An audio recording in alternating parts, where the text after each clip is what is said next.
বান্দরবানের সার্বিক বন্যা পরিস্থিতি অপরিবর্তিত রয়েছে। এখনও নদীর পানি বিপদসীমা ৩০ সেন্টিমিটার উপর দিয়ে প্রবাহিত হচ্ছে। সারা দেশের সাথে যোগাযোগ বিচ্ছিন্ন। বান্দরবান শহরের ওয়াবদা ব্রিজ এলাকা থেকে বিস্তারিত জানিয়েছেন বান্দরবান প্রতিনিধি মিনারুল হক। আমি যে জায়গাটিতে দাঁড়িয়ে রয়েছে বান্দরবানের আর্মি পাড়া এবং ওয়াবদা ব্রিজ এলাকা, এখানে এখনো পর্যন্ত নৌকা দিয়ে লোকজন যাতায়াত করছে এবং অনেক ঘর বাড়ি এখন কিন্তু পানির নিচে রয়েছে।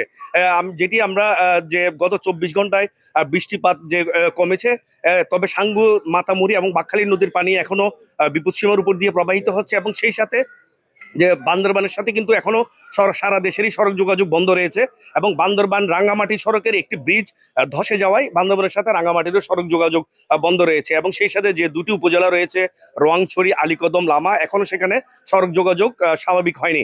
আরেকটি বিষয় জানিয়ে রাখি যে বান্দরবানের সার্বিক যে পরিস্থিতি রয়েছে সেখানে এখনো আশ্রয় কেন্দ্রগুলোতে ৪,০০০-এরও অধিক লোক আশ্রয় নিয়েছে এবং প্রায় লক্ষাধিক লোক এখনো পানিবন্দী রয়েছে এবং যেখানে বিশুদ্ধ পানির সংকট দেখা দিয়েছে এবং খাবার সংকট দেখা দিয়েছে।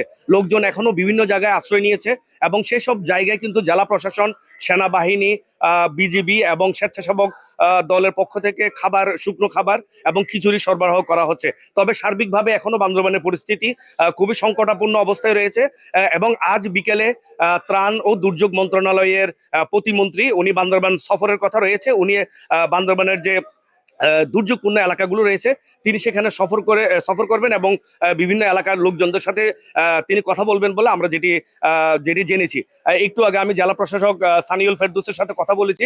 উনি যেটি বলেছেন, বান্দরবানে যারা এখনো বন্যা দুর্গত এলাকা যারা আটকে পড়েছে বা আশ্রয় নিয়েছে তাদেরকে পর্যাপ্ত ত্রাণ সহায়তা দেওয়া হচ্ছে প্রশাসন থেকে।